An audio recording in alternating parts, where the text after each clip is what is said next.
All right, so this good to is go. the, thank you. So this is the regular city council meeting for March 15th, City of Minnetrista.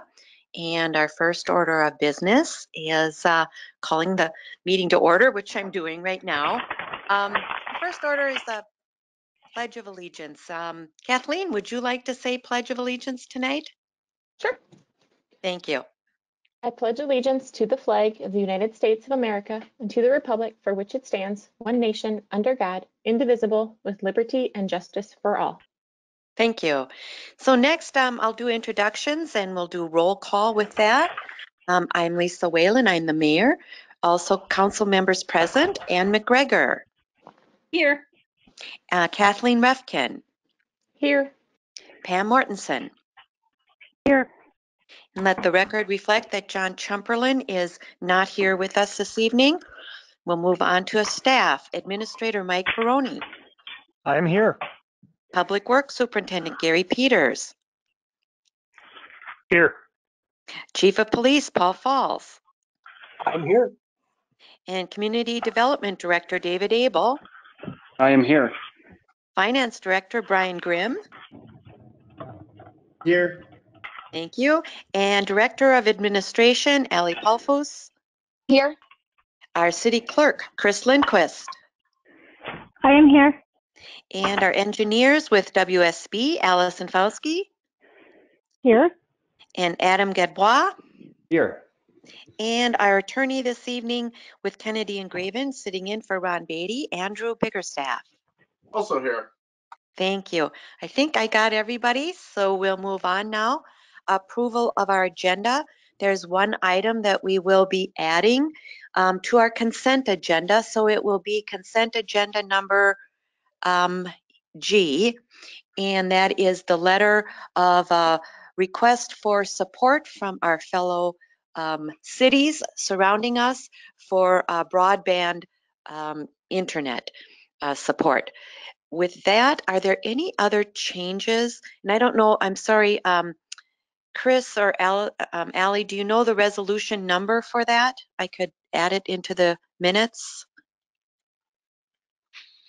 Madam Mayor, it will be resolution 039-2020. 21 or 20? I'm sorry, 2021.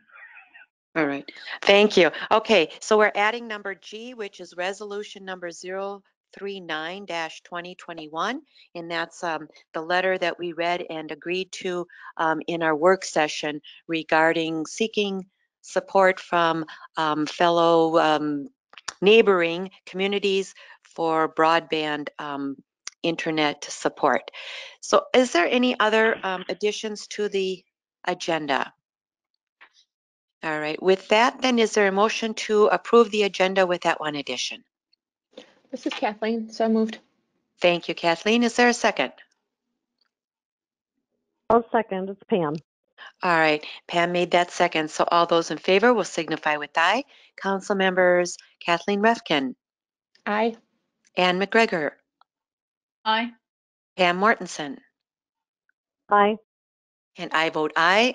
Lisa Whalen. Motion passes 4-0. Councilmember Chumperlin isn't here this evening. So next we move on to special presentations.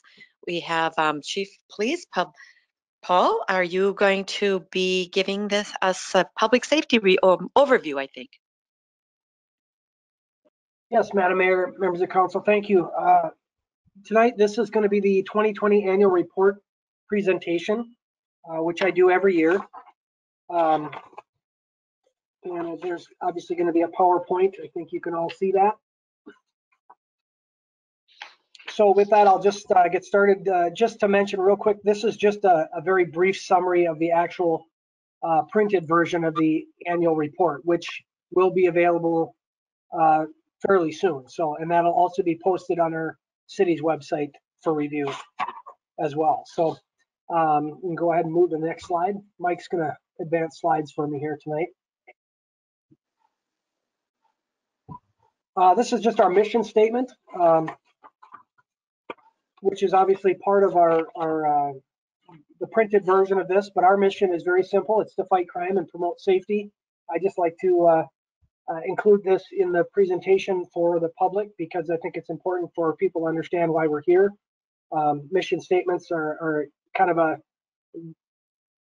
they give the purpose for what we do. And I think it's important for them to be simple because oftentimes you see mission statements that are very complicated and it's not very clear as to the public or to the employees as to what it is we're here for. So ours is very simple: fight crime and promote safety, and that definitely encompasses everything that we do.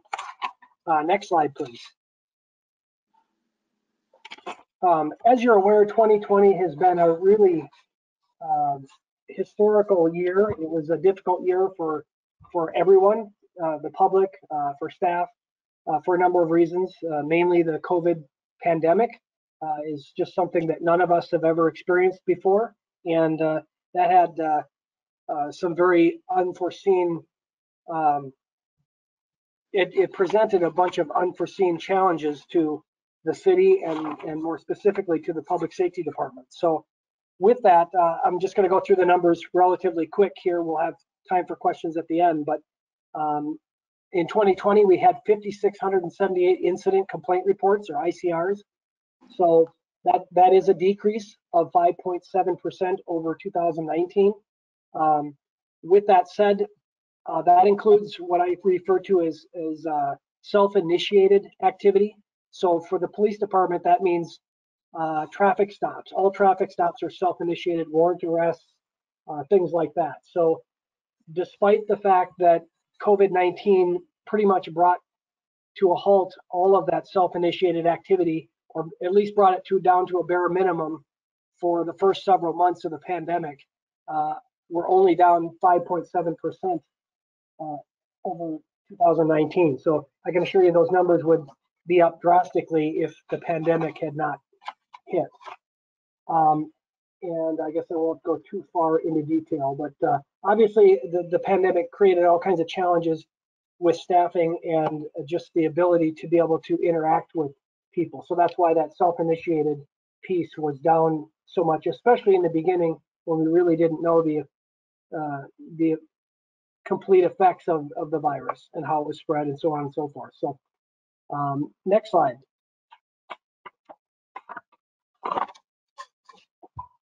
Tickets issued. There were over 1,000 warnings, almost 500 citations. So 1,539 total warnings and citations in 2020 as compared to 2,177 the year before. I did forget to mention that for about half of 2020, we were short one officer. So that also accounts for there's less people doing the work. The numbers are obviously down. But next slide, please. Traffic crashes is something that we saw a decline in as well.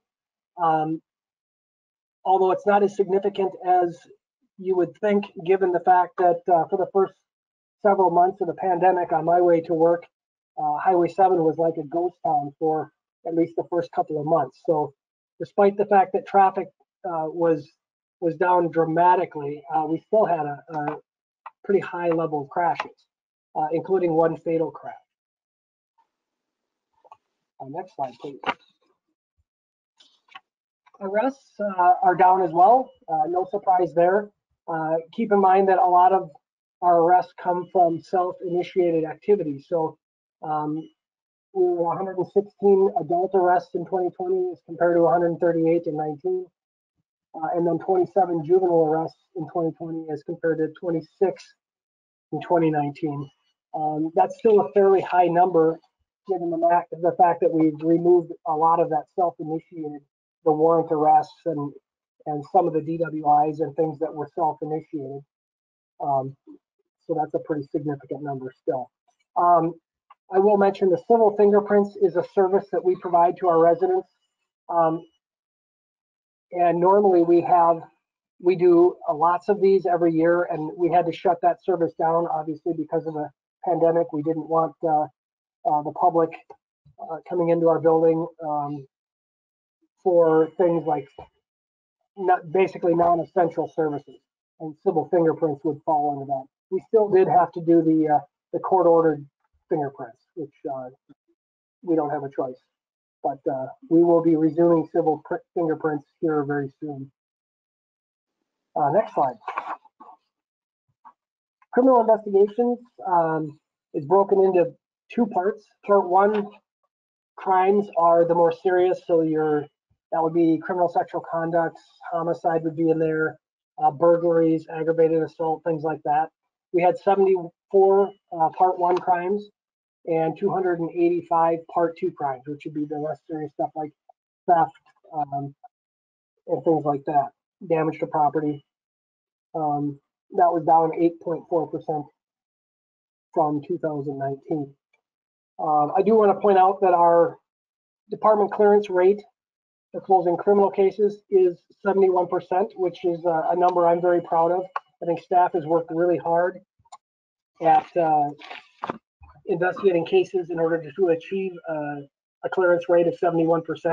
The state average, just to put it in comparison, is about 50%.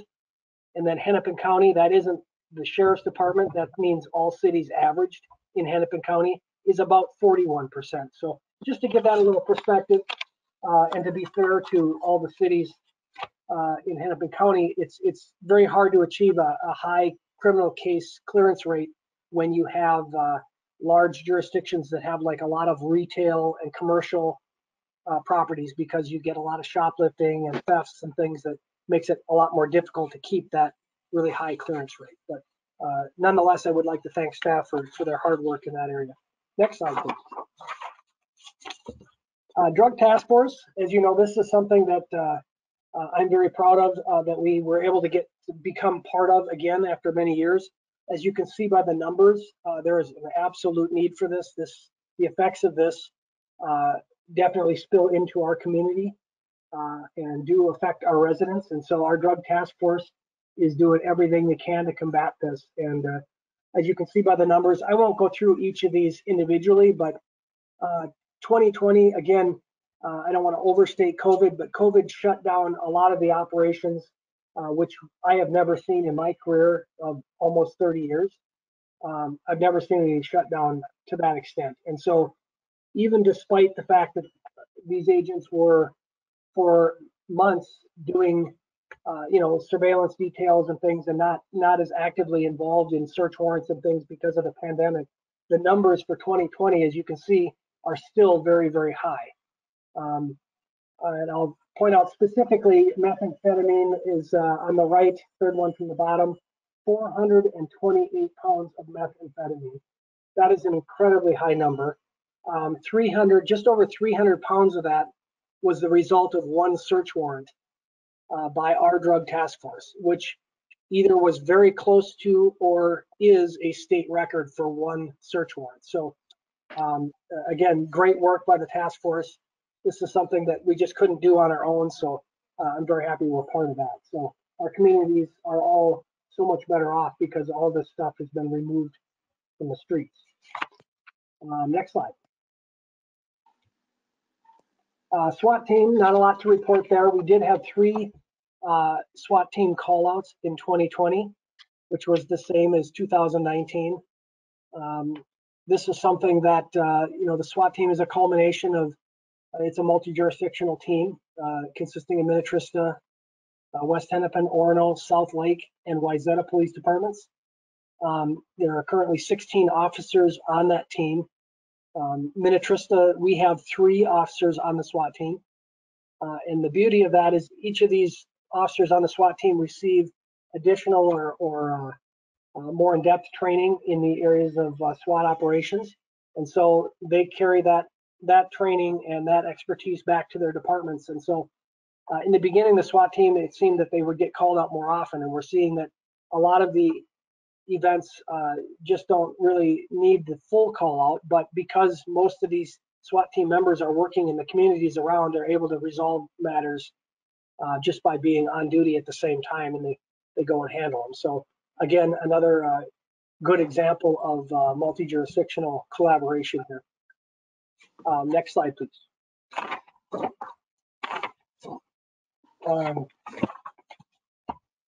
permits. This is firearms permits. So as you can see, firearms permits have gone up exponentially. From 2019, we had 79 of them. In 2020, last year, we had 248 of these.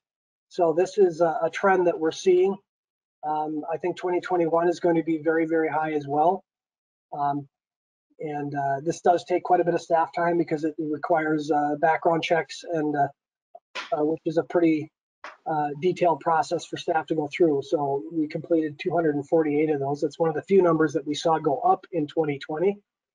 Special event permits, we had 4 applications, but none of those events actually occurred because of the pandemic. So I'm pretty confident that we're starting to see those special event permits come in for 2021, and those will likely take place later in the year. So next slide.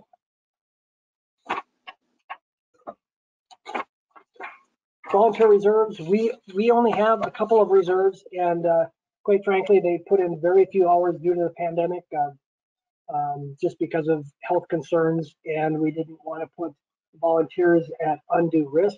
So we chose to keep that to a bare minimum, and so we're hopeful that in 2021 we can get back to normal and get our reserves back out and about and participating. So next slide, please. So that's it in a nutshell. I know I went really quickly, but I certainly have time for questions if you have them. Thank you, Chief. Thank you for that presentation. Lots of information. Council, what questions might you have? Pam, any? I'll start with you.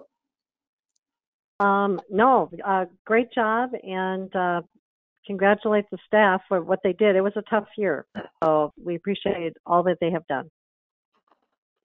Okay, thank you. And Kathleen? No questions, just thank you, Chief Falls, for all your hard work and all of your staff too. All right. And Anne? Yes, just thank you very much for this report. It was very informative. Thank you. Chief, I just have a couple questions. In the drug task force, what communities are part of that? Yes, Madam Mayor and Council, good question. So that is, it is run by Hennepin County. So they have Hennepin County supervises the West Metro Drug Task Force, and then they also have a deputy on the task force. So they have 2 employees, and then it consists of Minnetrista, Orono, West Hennepin, and that's it. Okay, thank you. You're All welcome. right. Yeah, and again, thank you for all of your efforts. Great job, both you and the entire team of Minnetrista Police. So, and we do get good comments and thank yous from our police because of our police department and the work that they do. So pass it on to your men and lady, and we really appreciate all of the efforts and the servicing of our community. Thank you. Thank you. And I'll Mayor, pass that on. and Mayor, just a few thoughts from me. Just want to, again, like a number of council people already have, is thank Paul. He's done a great job. It was a really hard year last year with dealing with COVID. These guys are on the front line, doing interactions with people. Our public works people do go out. Last year, they were here all the time. Same with our building inspection staff. But, they tried to make an effort to, as an example of building inspections, going to a house, make sure people were not like following them around and stuff like that. So they didn't do a lot of face-to-face interaction, but our cops obviously do. Just a couple of other comments. There was as Paul mentioned, we had almost half a year before Nikki Myrie came on board as our latest officer. And it wasn't because we weren't trying. Again, COVID impacted the actual investigations part of her background.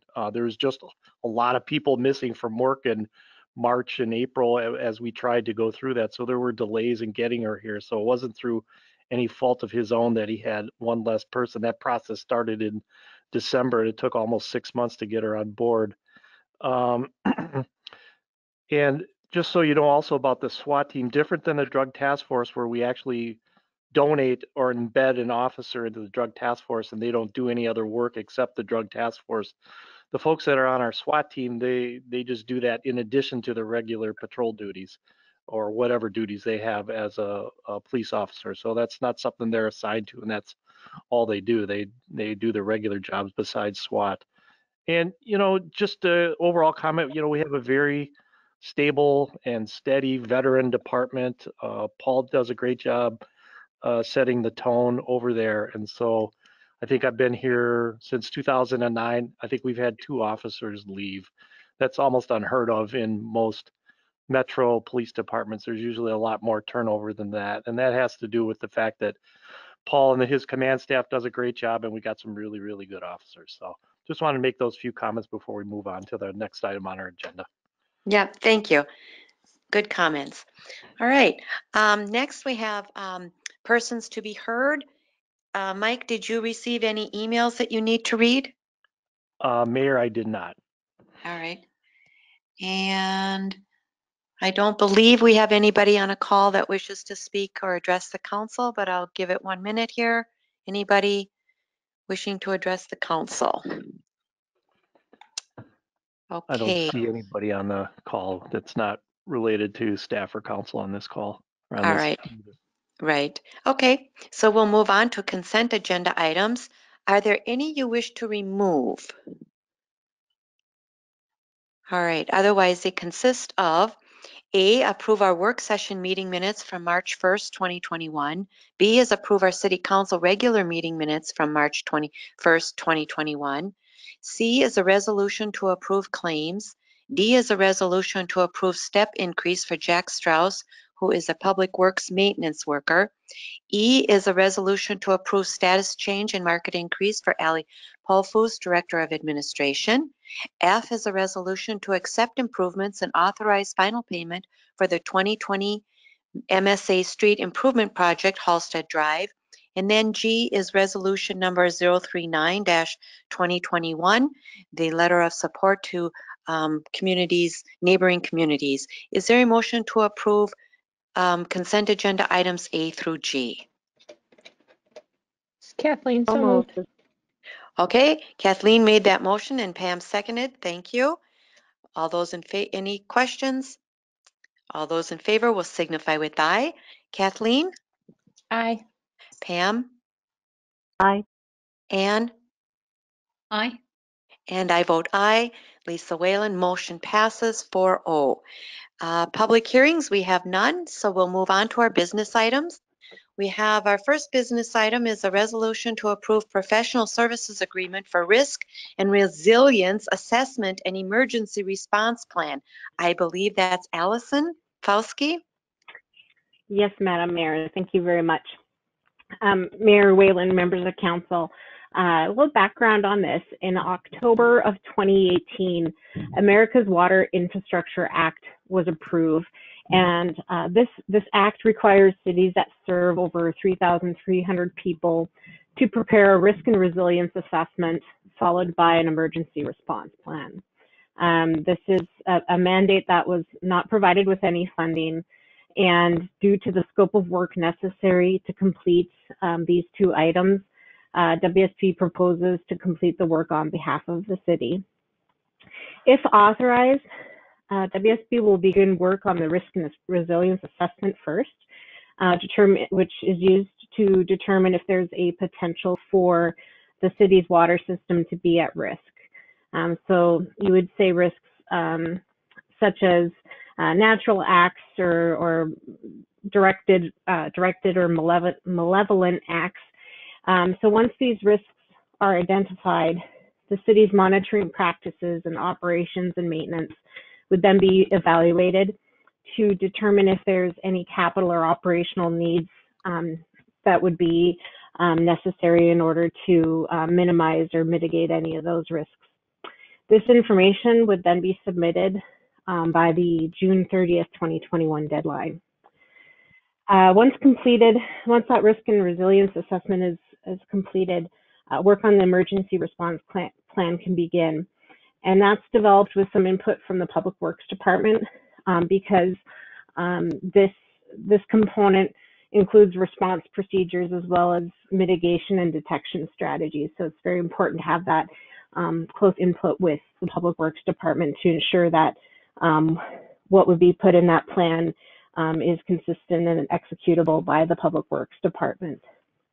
The emergency response plan is required to be submitted within 6 months of the risk and resilience assessment. So that provides council with a time frame on the deadlines for these two activities. The proposed fee for this work is $19,510, with the detail provided on page 52 of your packet. The recommendation to the City Council is to approve Resolution 37-2021 to approve a professional services agreement for a risk and resilience plan and emergency response plan. And with that, I would be happy to answer any questions that the council may have at this time.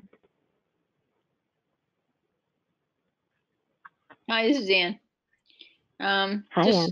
Hi, just a couple mundane things. The AWIA was approved by whom? Is it EPA? Is it federal government? Who approved it? It was a federal mandate. Okay, and then the information will be used to generate and submit the RRA. Who does that get submitted to, and who set that deadline?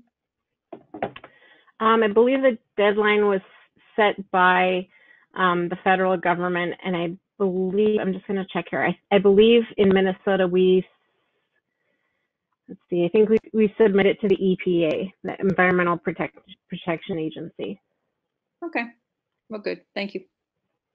You're welcome. Is this something we need, or we would think about having an independent third party, not WSB do, and then just have WSB do the response part of it? Basically have an independent party look into it, submit it, and then you guys would do their recommendations, just to make sure you're not, sending in one thing and then, being responsible then for fixing it, just to get another party involved? Or is it normal that the same party would do both of these? Mayor Whalen, I can certainly answer that. That's a great question. So this type of activity, you typically have whoever the person or entity that pulls together the information typically will submit the application, because inherent in getting all of the background information, you get that knowledge base that helps with efficiencies in filling out those application forms. So that's why you typically have the same person or entity do both the background information and filling out the forms.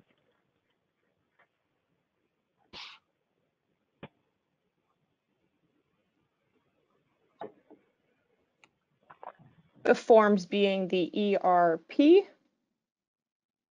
So there's two components to this. There's the risk and resilience assessment, which is the first part. So it's a two-part directive. The first being the risk and resilience assessment, where you go and identify if there are any components to your system that might be at risk. And then following that submittal of that assessment, you then go and start on an emergency response plan, so that if there were any emergencies or critical activities to your system, that you have a response plan in place consistent with what the requirements are from this Water Infrastructure Act.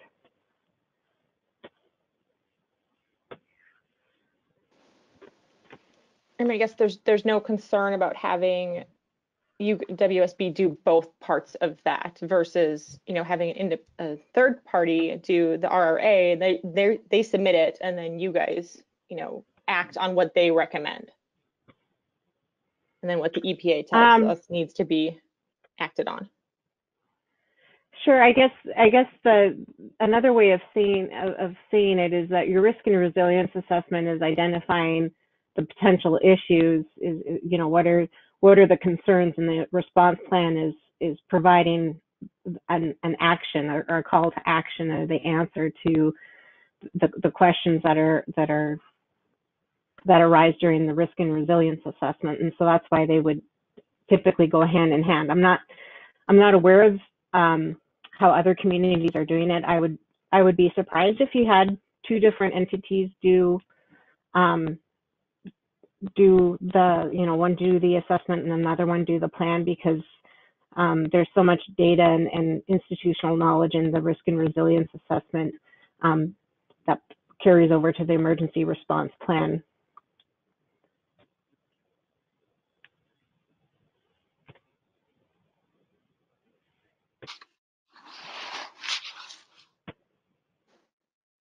Okay. And then my other question is the scope of this as big as it needs to be? What about like other technology infrastructure we have, such as the police and the city hall and the public works building, to make sure that we have emergency response plans in place for that, not just for the financial infrastructure, the billing system, and that stuff? Like, is the scope big enough on this?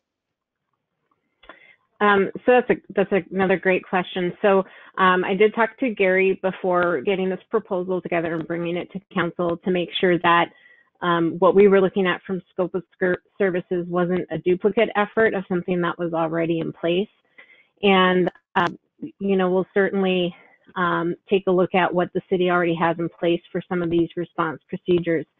And because of our background with the city, the water, the folks in our water group have that familiarity with the city that they were actually able to reduce the fee that they proposed here is actually less than what they've proposed in other communities of similar size, just because of the institutional knowledge that they have.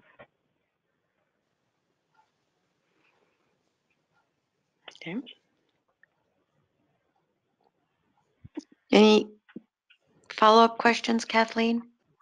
Not right now. I might come up with more. Okay, all right.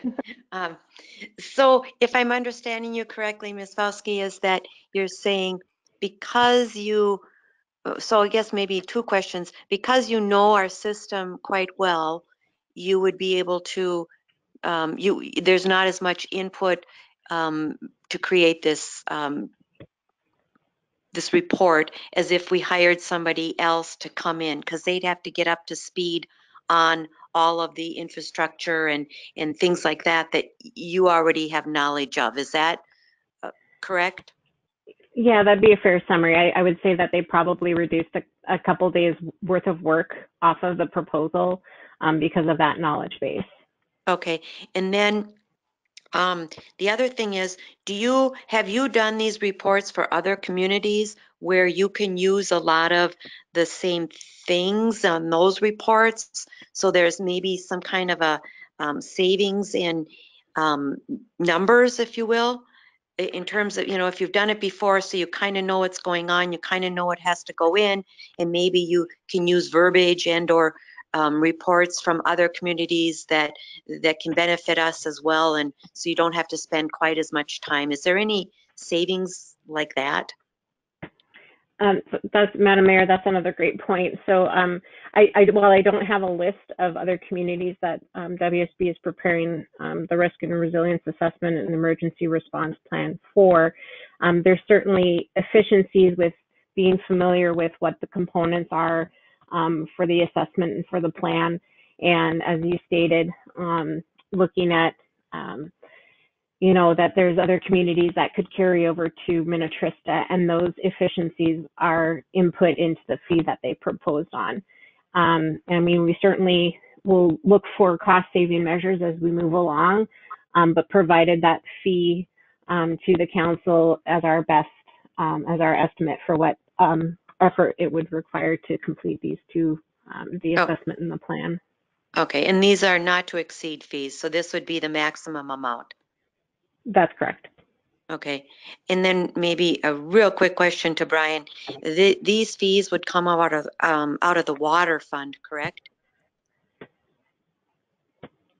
That's correct, Madam Mayor. Yep, they would come right out of the water fund budget.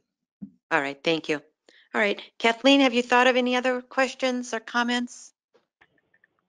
No, I mean, I guess my main concern is just that since WSB knows our system, are they going to look at it as critically as a independent third party that doesn't know it as well. I guess an example would be like Boeing checking out their planes and then telling the FAA that this plane is fine because Boeing can hire an independent contractor to double check everything. That's the best example I could come up with. Sure.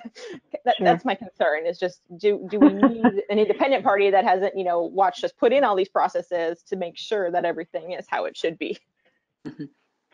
I'm sure that Gary will also have some input into it as well, but yeah, Allison, Madam Mayor, would you like me to address that? Yeah. So I think that's a great viewpoint, and one that I hadn't considered. So when we look at what these risk and resilience assessments are, they're intended to, it's not like a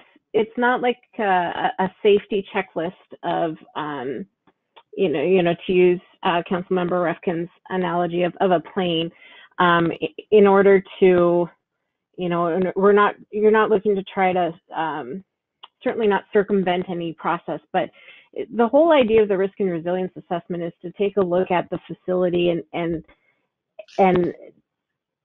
look for the safety and welfare of the public. And in doing so, there are certain components, certain risk components that you would be looking for because of the experience that you have in performing these assessments and putting these plans together.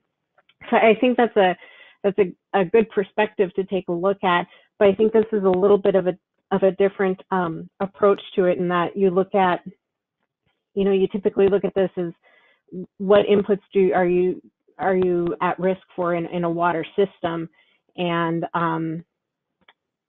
I'm not sure that another party would necessarily have a different perspective on that. It's typically like an industry standard, so to speak, as far as what risks you'd be looking at. Okay. All right. And maybe even be a benefit if you know the system already, so you know what you're dealing with, maybe. Yes, certainly, and certainly with regards to the emergency response plan. But yes, the risk and resilience assessment, some institutional knowledge would certainly be helpful if you're aware of, old, and I don't know if this is part of it, but old land uses that may affect the integrity of a soil or something to that effect. Mm-hmm. All right, good questions. Anybody else?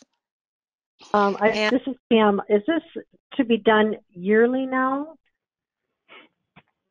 Madam Mayor, Councilmember Mortensen, I believe this is every 5 years is the requirement for these.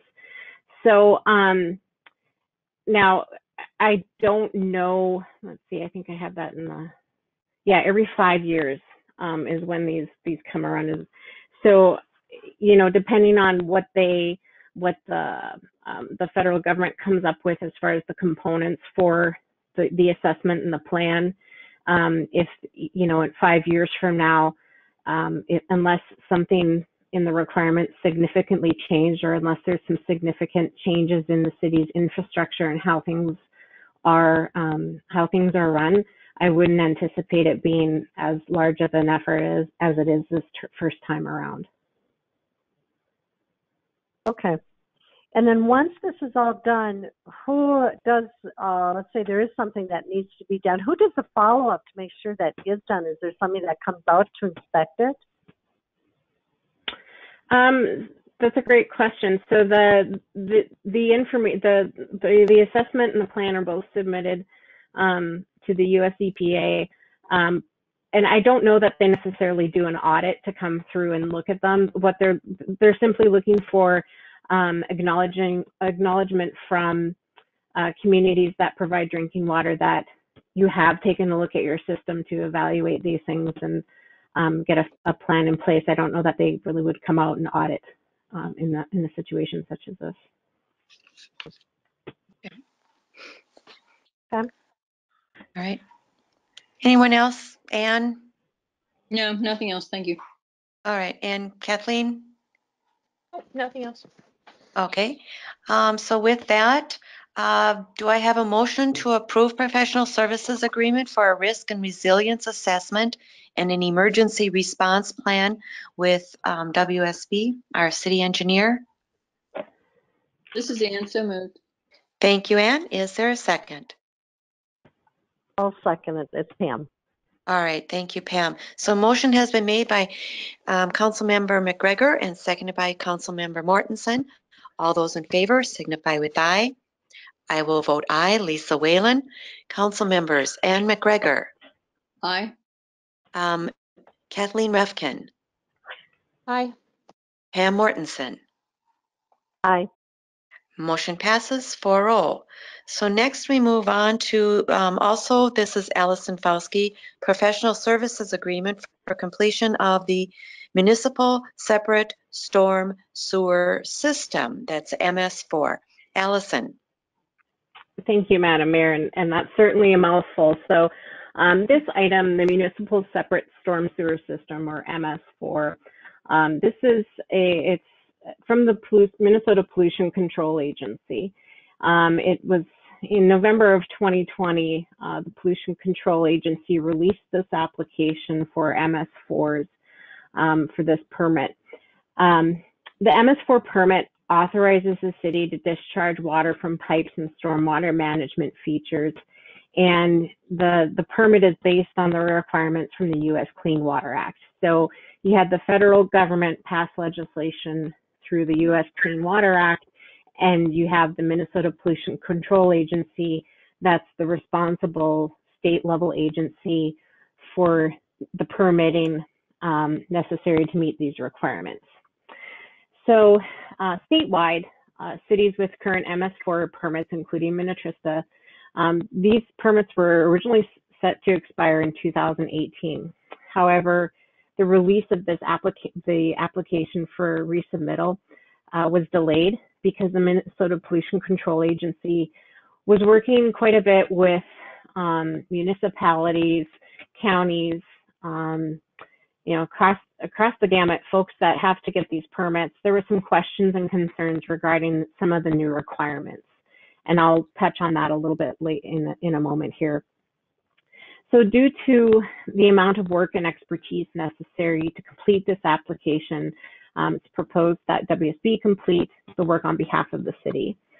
This work includes gathering information needed for the application, talking to city staff to determine if there have been any changes from the previous permitting cycle, which was around, I believe, 2011 for the city of Minnetrista is when we first went through this. The city's plans, policies, and best management practices would then be reviewed and updated as needed. So the delay in this application, the biggest point of discussion was related to what they call the total maximum daily load of pollutant levels in the city of Minnetrista.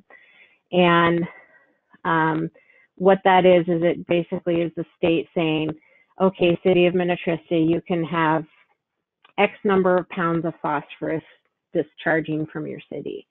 And so what was landed on with the permit application is something called a waste load allocation.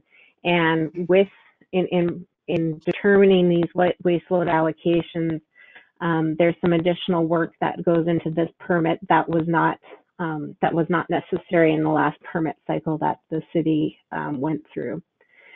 So with this waste load allocation, or maximum daily load of pollutant levels, WSP would propose to identify existing and proposed activities that would be necessary to meet these waste load requirements, and then some strategies to achieve them. And as I mentioned, this is additional effort from the last time the city submitted an application.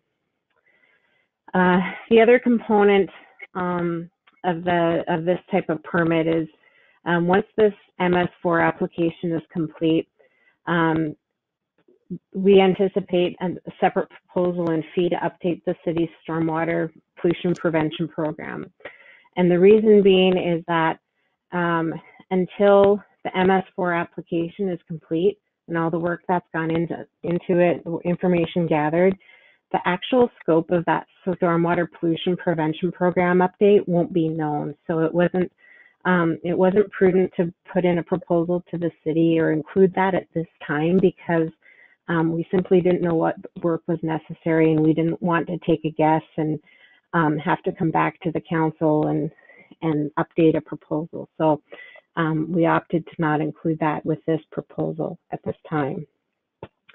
So at this time, the proposed fee is just for the MS4 application, and it's a total of $11,192.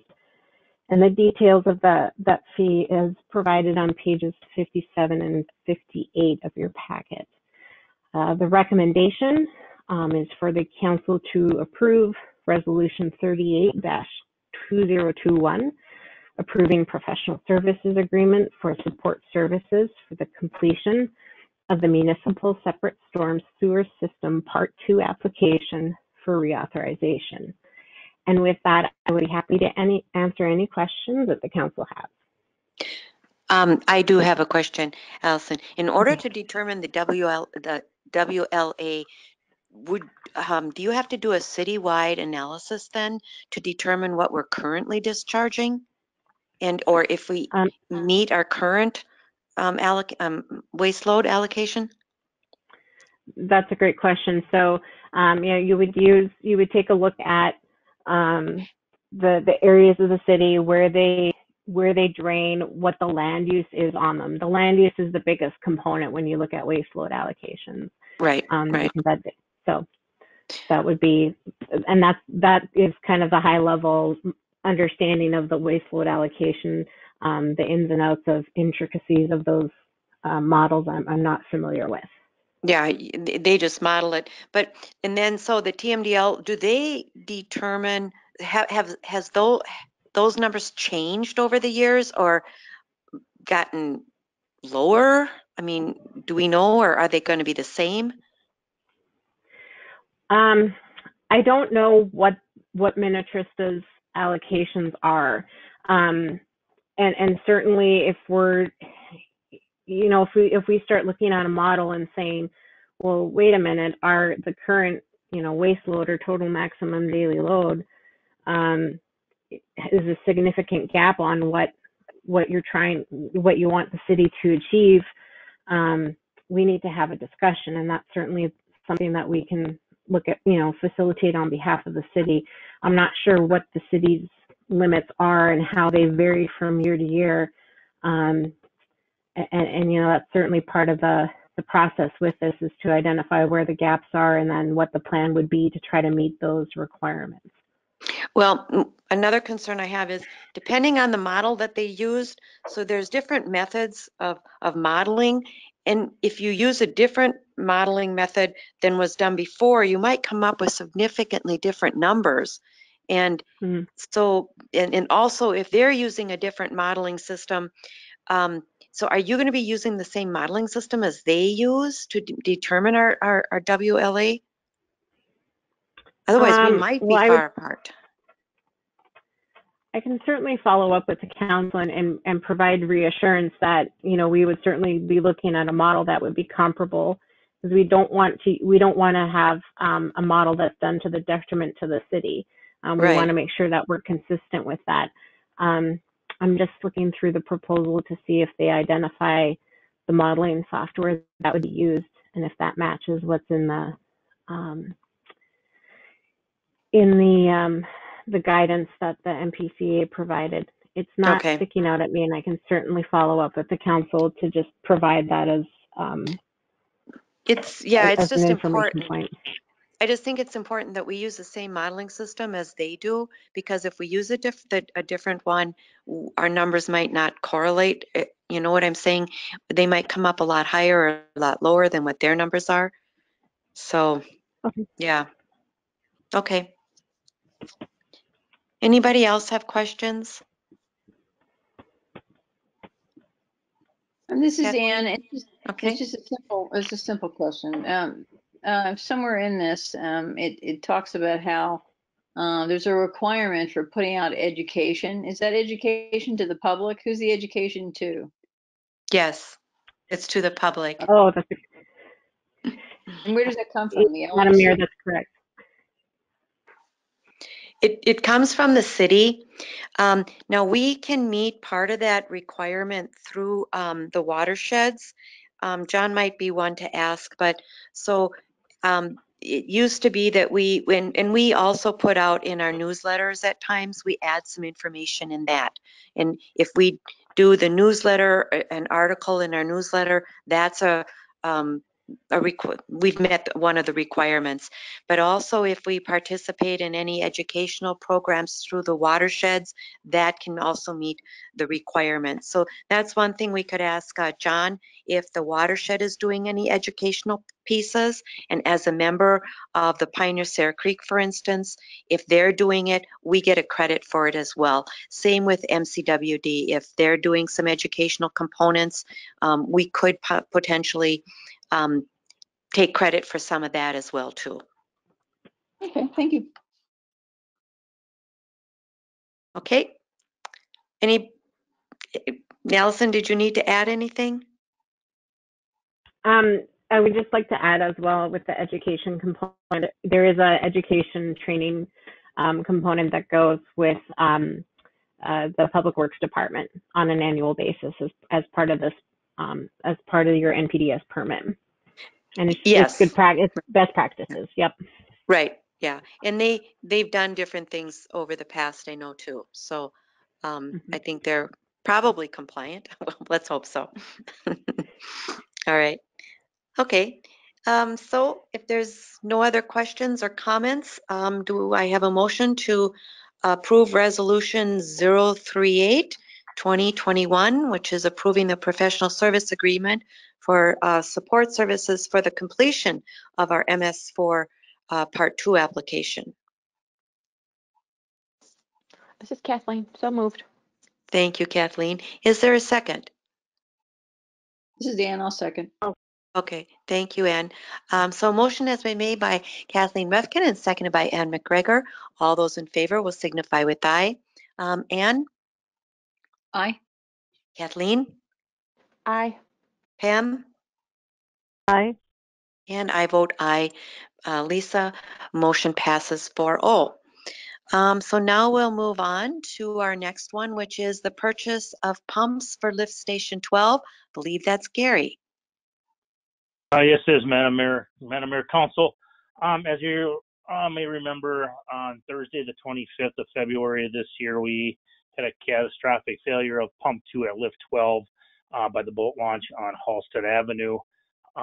In the meantime, here now we do have a loaner pump in place, helping out with the situation there. So we did get originally some bids in there in a hurry. As you may recall at the last council meeting, we're not real impressed with the numbers. Seemed a little high, so I just wanted to make sure and touch base with both companies that submitted the bids, as well as check in with the experts from WSB in their water wastewater management group. They're the gurus. They know how to calculate everything out and check everything, make sure everything's right and sized. Both companies did come out, retake a look at things. As far as it goes, we decided with this to, while we have it there, since this was built in 1972, it's time to replace the isolation valves, which are not sealing properly, as well as the lever actioned check valves in there. So we're going to get them done. One change that was made, we had asked for 10 horsepower pumps, and the original bid from Minnesota Pump Works had 12 horsepower pumps in it. Upon review by the staff at WSB, it was determined that these pumps are way overkill for what we need. They were able to get the pump curves and do some calculations on the 10 horse, and they are just fine.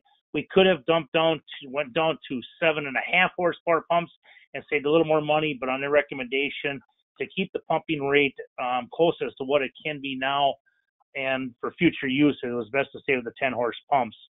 So knowing that, we did ask them, Minnesota Pump Works, to resubmit there with a 10 horse pump that they do have in stock. They also changed a couple of the valves around. We did see a slight decrease in their price with this. Electric Pump said that they were confident with their pricing. So the two prices were for a complete everything from Electric Pump, as you can see, was $44,441.25. Minnesota Pump Works is $32,568.08. Looking at our CIP fund, the 602 sewer operating CIP fund, there is two line items. One line item is entitled lift station pump replacement as needed. This was put in there several years ago for just this, which has a line item of $35,000 to cover the costs. And I have broke them out, so the pumps are actually $17,583. And there's another line item titled lift station repairs and upgrades with an assigned value of $20,000 that this would cover the piping costs. So we are well within our financial goals here of taking care of this lift station there. So I think, that those were put in there just for these type of emergencies. So tonight, staff is recommending contracting with Minnesota Pump Works for the purchase and installation of 2 new 10 horsepower pumps, along with the pipe valve replacement for lift station 12 located at 7061 Halstead Drive. I will open the floor up to any questions or comments that you may have. Thank you, Gary. Anybody have any questions or comments for Gary? Okay, good job, Gary. I know you really watched the dollars, and I think you've done a great job here. Is there then a motion to approve the purchase of the pumps from Minnesota Pump Works in the amount of $32,568.08? This is Ann. I'll make a motion. Thank you, Ann. And is there a second? It's Kathleen. I'll I'll second. second it. I think Kathleen beat you to it, Pam. So Okay. the second goes to Kathleen. So all those in favor will signify with aye. I vote aye, Lisa Whalen, and Kathleen Refkin, Aye. Pam Mortensen, Aye. and Ann McGregor. Aye. Motion passes 4-0. Thank you. And now we move on to our local and MSA street improvement final assessment methodology discussion. Is that Allison Fauski? Is that you?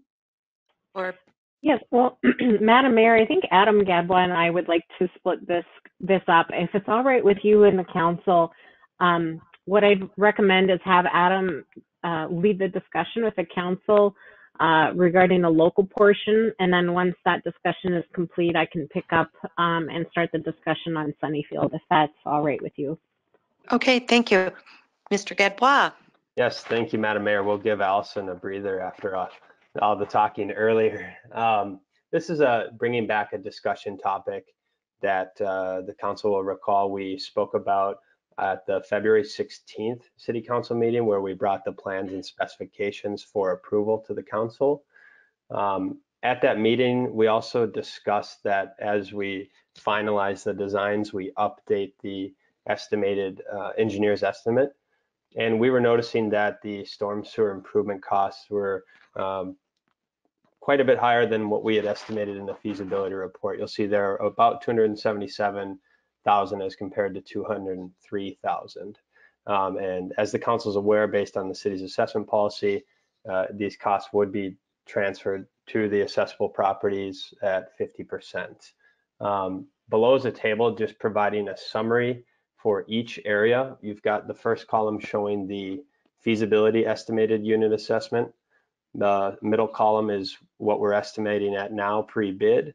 And then on the right is the difference. And as the council is looking at this table, I do want to make a correction to Hardscrabble Road North and Hardscrabble Circle, the feasibility unit assessment. There's a transposed number there. That should be 8,057. So just make a note there that that's not 8,500, that's 8,057, which is going to change that difference amount. It's going to lower that difference amount. So that summary is there for reference as the council has a discussion, but I'll continue on with the reason why we're seeing those costs. Surface improvements are also part of that assessable cost. And really, we're not estimating really any difference with the surface costs at this time. We're actually estimating those in a little bit lower which helps offset the change to the assessments. But the storm sewer is the one where the difference is really occurring at this time. For two main reasons, we're seeing the storm sewer costs increase. The first one here on Loring Drive, as the council's aware, we've got an outlet to the lake. It's a rather long outlet, and it's along a property line that's got overgrowth and trees, and it's also the characteristics of the topography are such that open trenching it wouldn't be a feasible option. So it's proposed to directionally drill the pipe, and those costs at this time, based on historical prices that we're seeing more recently, we're anticipating those to be a little bit higher, and starting to take calls right now, well, over the past week, from contractors, drilling contractors and general contractors. And if council can recall, Loring Drive is up next to the lake, of course. This pipe's going to have to be drilled towards the lake, and some contractors are just inquiring about, or asking about the costs. And when you drill a pipe, there's a drilling fluid, or what they refer to as mud, that goes with it, and containment of that mud is going to be part of the higher cost. As I mentioned, the lake's about 20 feet lower than Loring Drive, and so that's one of the factors that's contributing to the estimated cost, and we'll see when the bids come in of what that drilling cost actually is. Okay. The other, I was going to mention Minneapolis Avenue, unless you wanted to mention something, Mayor Whalen. No, I thought you were finished. I'm sorry. Sorry, I took too long of a pause there. Yeah. Minneapolis Avenue obviously is where we see a big discrepancy, and really we had visited that site. We had during feasibility, and thought we had a good handle based on the current infrastructure out there, which is actually in pretty good shape. But there were two low point areas that we knew about that we thought we could be solved with shorter segments of pipe. But when looking at the topography data and looking at this in our design software and modeling it from a hydrologic standpoint, it was determined that quite a bit more storm sewer pipe and some structures were needed to address two of these issues. One, the council is well aware of, near 5125 Minneapolis Avenue, which is two residents are sharing the burden of an issue with the pond that overflows from Bayside Lane and runs down their property line. And so we had hoped that that could be solved with a shorter stretch of pipe, and based on the grades, it wasn't working out.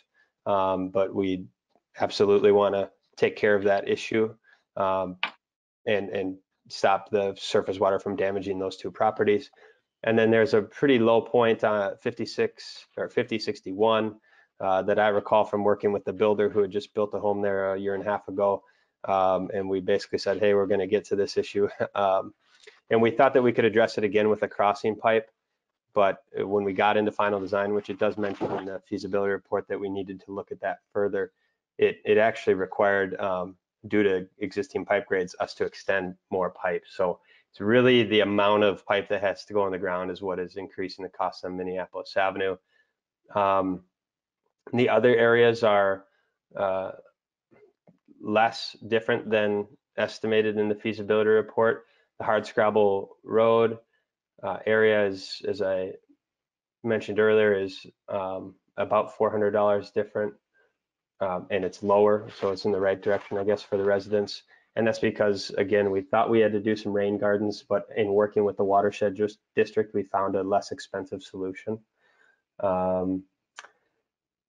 So as we mentioned at the February 16th meeting, we want to request that the council discuss this now, because we will be opening bids tomorrow. And then the next opportunity we're going to have to present this to the council would be at the April 5th meeting, which is where we'd want to call the assessment hearing, and we'd want to have an idea of how the council would like to propose the assessments. And so that's what tonight's for, is just to give us some direction. So when we do come to that meeting on April 5th, it may be that we still need to bring one or two options for the council to consider, but having some direction now, whether that be, keep the assessments the same or keep them within an X dollar amount. That would just be helpful and keep this project moving forward. So I'll take any questions about the scope changes or anything the council wants to discuss.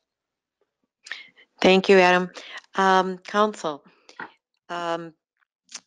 comments, thoughts? Let's Okay, go. Anne, go ahead. Okay. Adam, this happens in every project, right? It's a norm that's going to happen because you're going to have things change, right?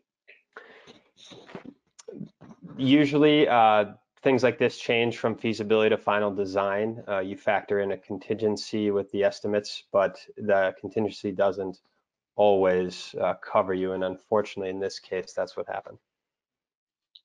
Okay, so then I need help from I guess Pam and Lisa. What have you done in the past when this happens? We haven't had a huge difference like this in the past. We have had higher bids come in higher. And then, and I'm using Duchesne Lane as an example. So they were, at the beginning, it was estimated that the project costs and the assessments were going to be around, I want to say 7,400 or 75. And then when the bids came in, it was determined that the total cost was going to be more like 8,800. So there was a pretty, or something like that. I don't know what the exact numbers, but It was 79 and 85. So okay. it was, Thank you. it Yeah. was good difference, 600. Yeah. Thank you. So there was a change. The council decided to go with the higher rate, but yeah, so that's kind of what we did then. My concern here is that, especially with Minneapolis Avenue, it's an $850 increase, and that's really significant. And I think we'd have a lot of people when they hear about, the road project and they hear about the assessments. And one of the reasons we've done this the way we have over the past several years is to let the people know this is, you're going to be assessed, and this is approximately how much you're going to be assessed. Then they kind of go, oh, okay, well, I'm okay with that. If it goes up a little bit, it might not be so bad. But if it goes up a lot, then you get some pushback and angry residents. That's kind of what happened on Duchesne Lane. We had quite a few people show up at the assessment hearing that were somewhat upset that they were going to be charged even more than what the original figure was. So I don't know if that gives you any background or idea, but that's just kind of Yeah, that helps. But okay, if the people in Duchesne had to pay it, what year was that? 2018, 19? That was 2018. 2019. That Okay, was yep. right. So even though this is high, I don't know. I mean, is it? Do you need to stay in pattern? And basically, would the Duchesne people feel like they got taken if you give this, if you don't charge this extra amount? I can't speak for how they would feel.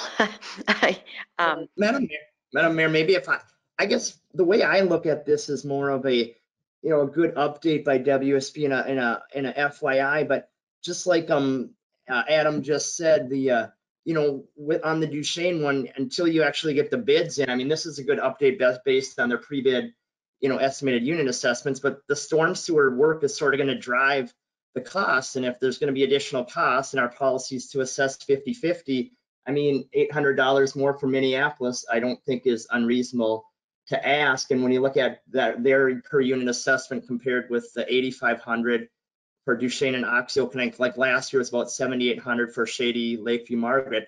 I think we wait for the bids to come in tomorrow, and I guess I don't see it as a big issue yet. As far as I don't think we're out of the ballpark on these estimates. Okay, thank you, Brian. That This is one of Kathleen. the, yeah, go ahead, Kathleen.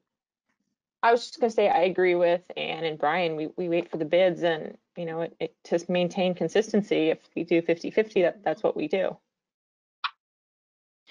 I was going to say it's a bad timing to decide tonight because who knows, maybe the bids will come in less um, than anticipated. And so, but I think what they were looking at is they were trying to figure out so when they come to the meeting on April 5th, correct me if I'm wrong, Adam, but do you need to state the amount of the assessment at the April 5th meeting? Mayor Whalen, we typically, and we have in the past, we include the total project cost and then the amount to be assessed. And if I recall correctly, that's in more of a lump sum figure. So in essence, we do need to know how we're assessing in order to state the amount to be assessed. And that's how we've done it in the past, and that's how I think we would continue to do it. I don't know if Mr. Biggerstaff can elaborate on the requirement. I believe we're required to state that amount to be assessed.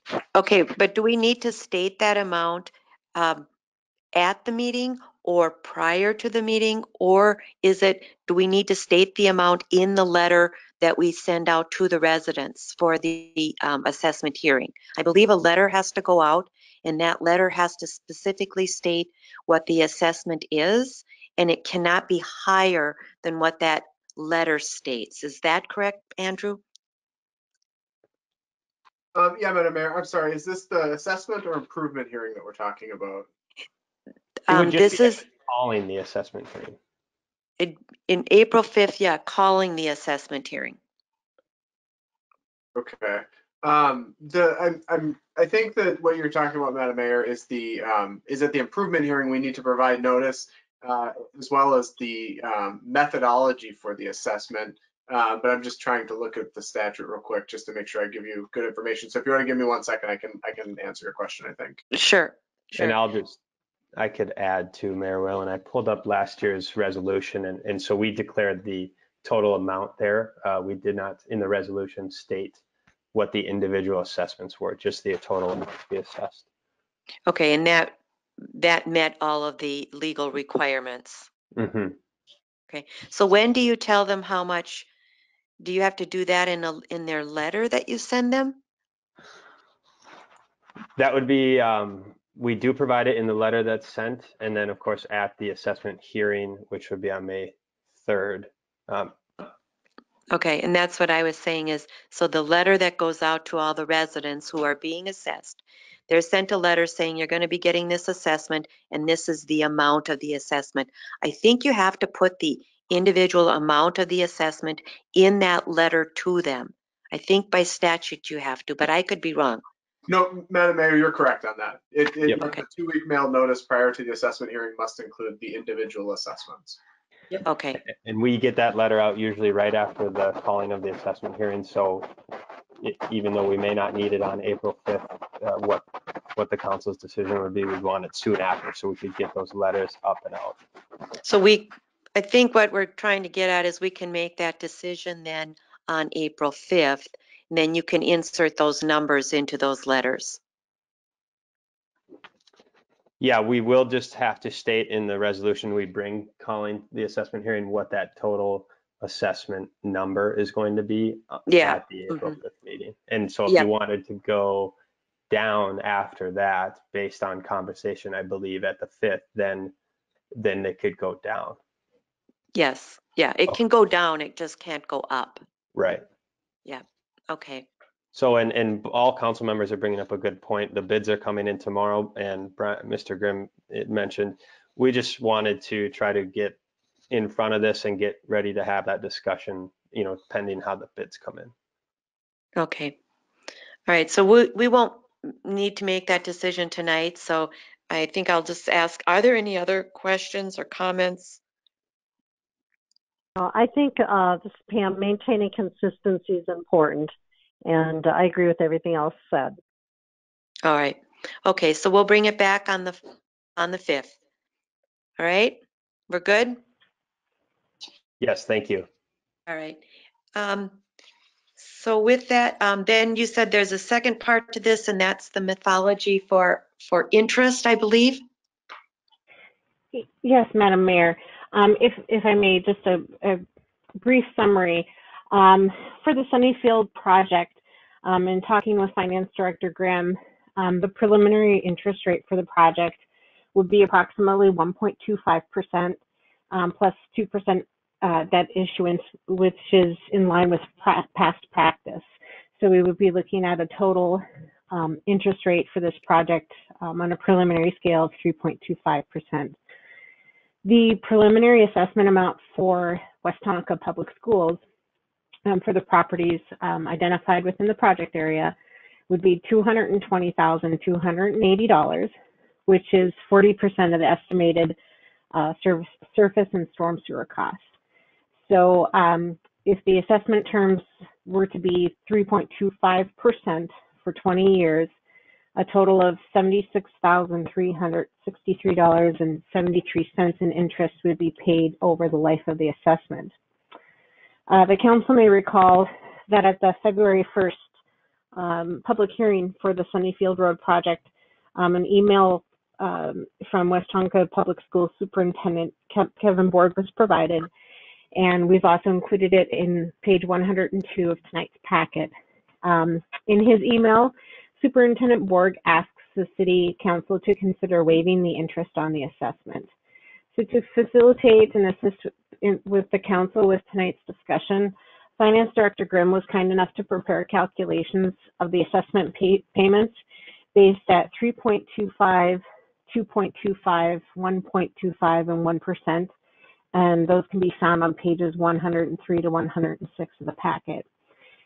These calculations are very helpful in that they provide both the annual payment, which varies year to year as the assessment amount is paid down, and also includes total interest paid on the assessment. This discussion isn't time sensitive as with the local street improvement project, but staff thought it would be a good idea to talk to the council about it this evening since we were already talking the assessment methodology, and to see if the council had any guidance that they would like to provide to staff with regards to interest rates for this project. So with that, I'd like to turn it over to the council for discussion, and I'm happy to answer any questions. Thank you, Ms. Bosky. So here's my take. I really think the council needs to have a broader discussion regarding interest rates because it's not only affecting the school district, but it's affecting our residents as well. Because no matter what we decide here for this project, it's going to affect every other project as it has all previous projects. And I really think the council needs to have a discussion as to what is our policy going to be for charging interest on assessments. We've just kind of always done the plus 2%, but what we haven't done in the past is we've never, in the past, we haven't used cash to pay for the projects, having no cost to us other, I'm just saying, and so we haven't really had that discussion.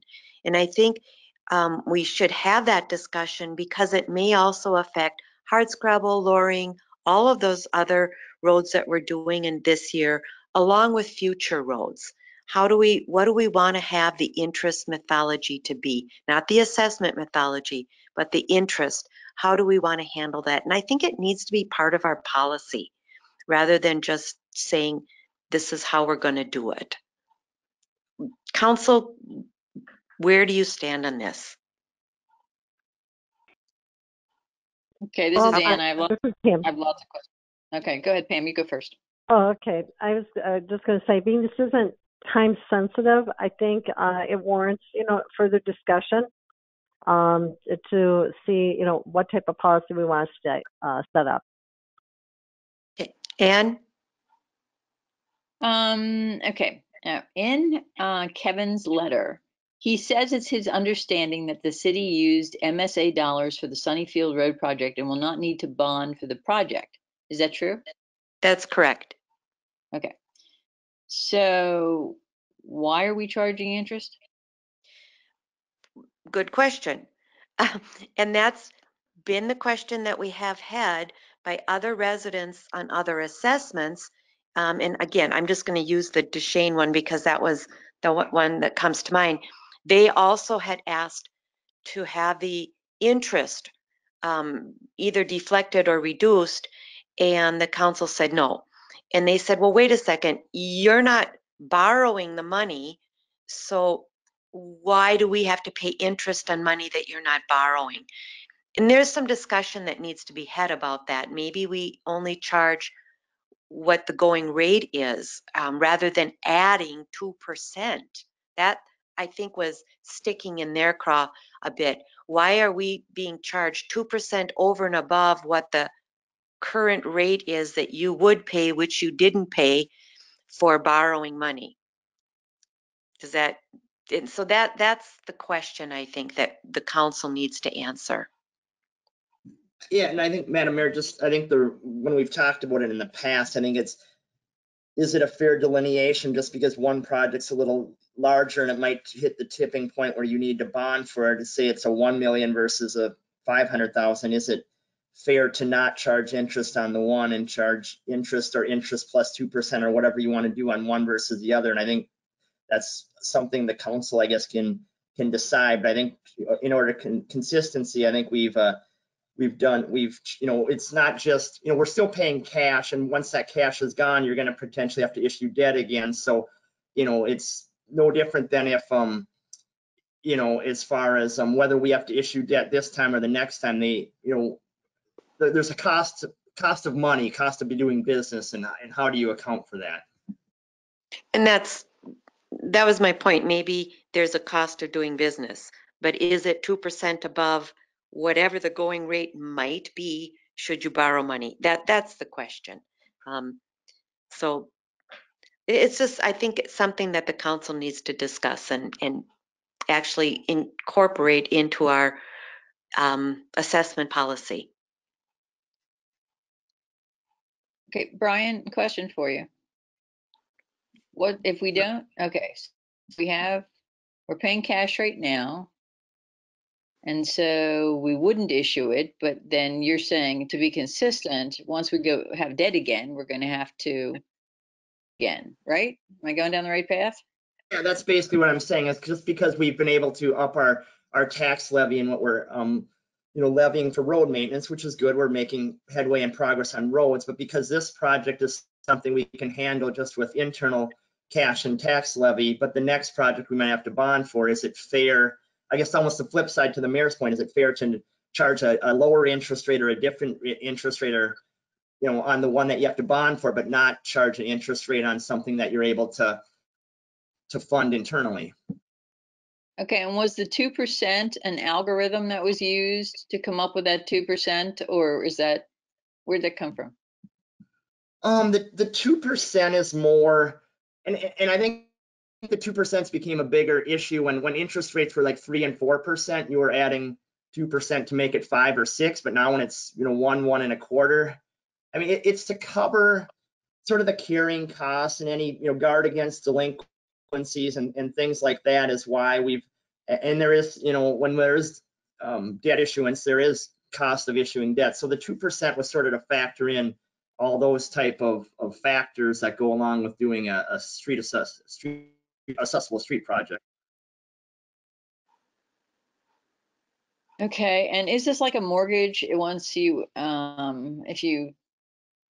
if you borrow at a certain amount, it's that amount. Yeah, that interest rate would be on these assessments, whether they're 15, 20 years, whatever, the council, a lot of these we've done it at 20-year assessment paybacks. But yeah, that interest rate is the same over the life of the term of the assessment. Well, not exactly. They can be refinanced.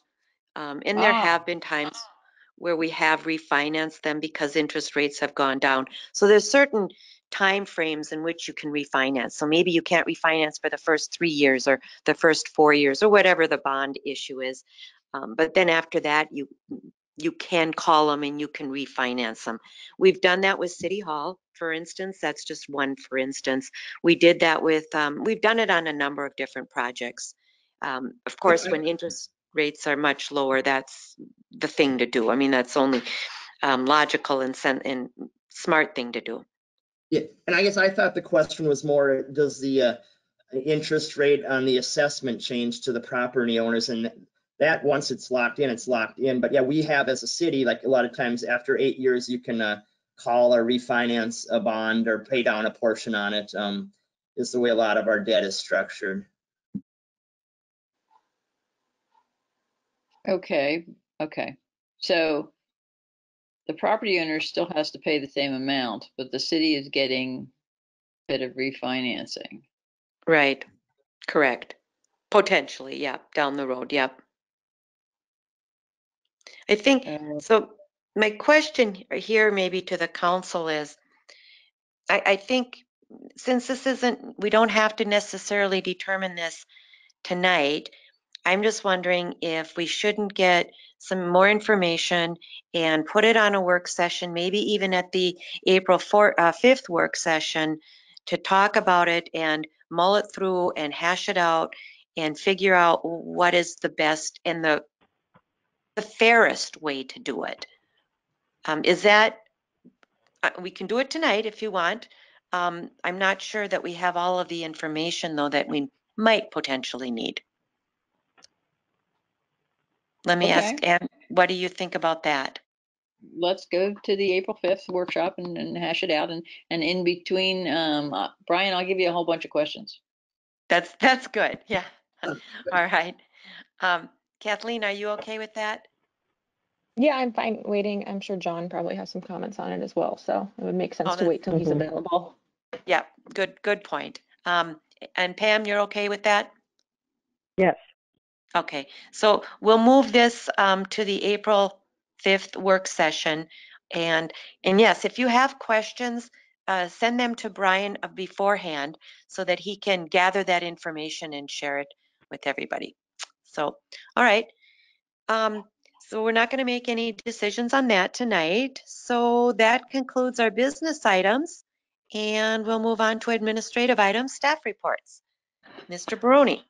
Yes, thank you, Madam Mayor and City Council. I just have a couple of items, and as you can see in your agenda, we've got a couple of other speakers under this particular agenda item. So 2 items for the council. Our next meeting is not until April 5th. That's 3 weeks from tonight, not 2 weeks. That happens when we have a month like March where we have 5 Mondays. We get that extra week between the last meeting of this month and the first meeting of next month.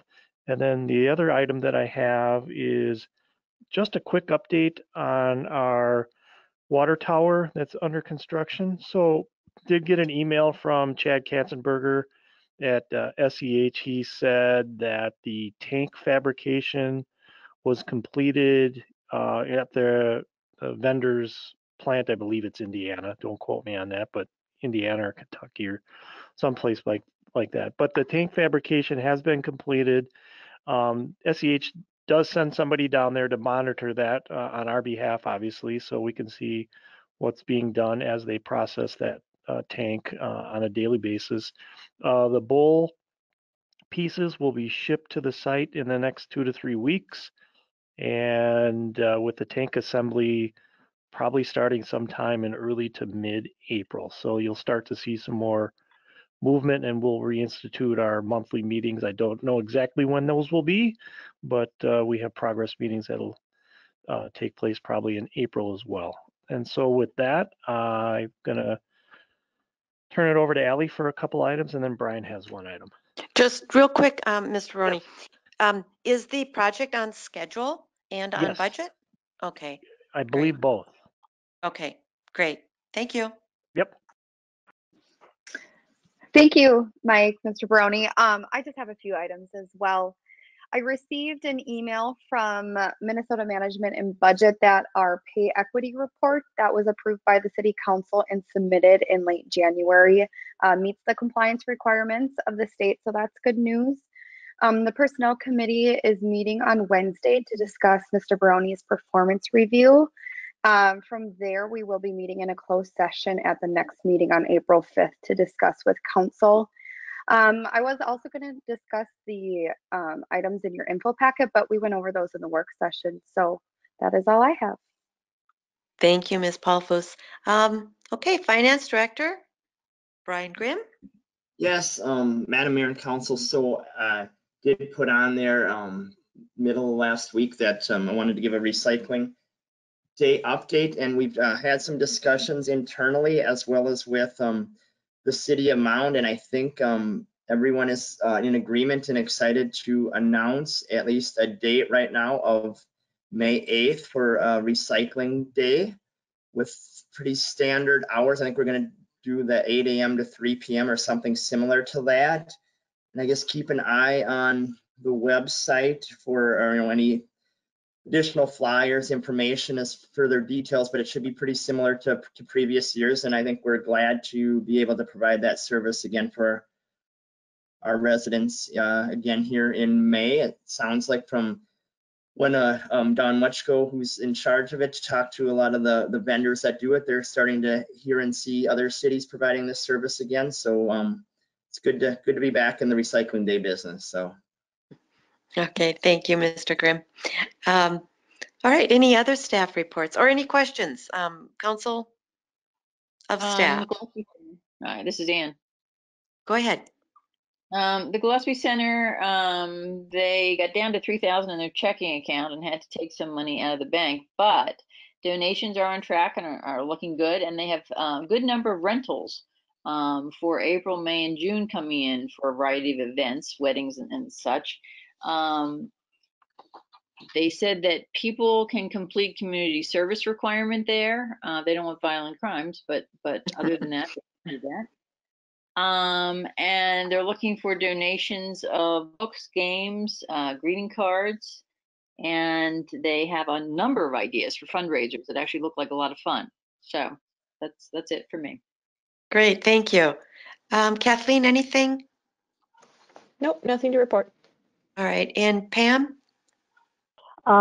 Good news, WCC, West Tonka Community and Commerce, is beginning their monthly meetings again. So our first meeting will go back into session on 3/19, which is this week, and they have 3 speakers scheduled, and it'll be nice to see everybody again because it's been over a year. So, Yeah. a long time. The Personnel Committee, I participated that on the 3rd, going over labor negotiations, and then on the 17th with Mike's performance review. Thank you. So I have very little as well. Personnel committee meetings regarding labor negotiations and also Mike's review. The personnel committee will meet this week, go over that. That's really it. So with that, we can be adjourned if there's nothing else. Is there going to be a planning commission meeting next week? Oh, I'm sorry. No, there's not. Okay. David, you want to confirm that? I think you said there wasn't. Yes, thank you, Madam Mayor. That is correct. We do not have any active land use applications, so we will not be holding a meeting. 10 minutes. So the next one will be in April that potentially. So thanks. Thanks for asking. Good question. All right.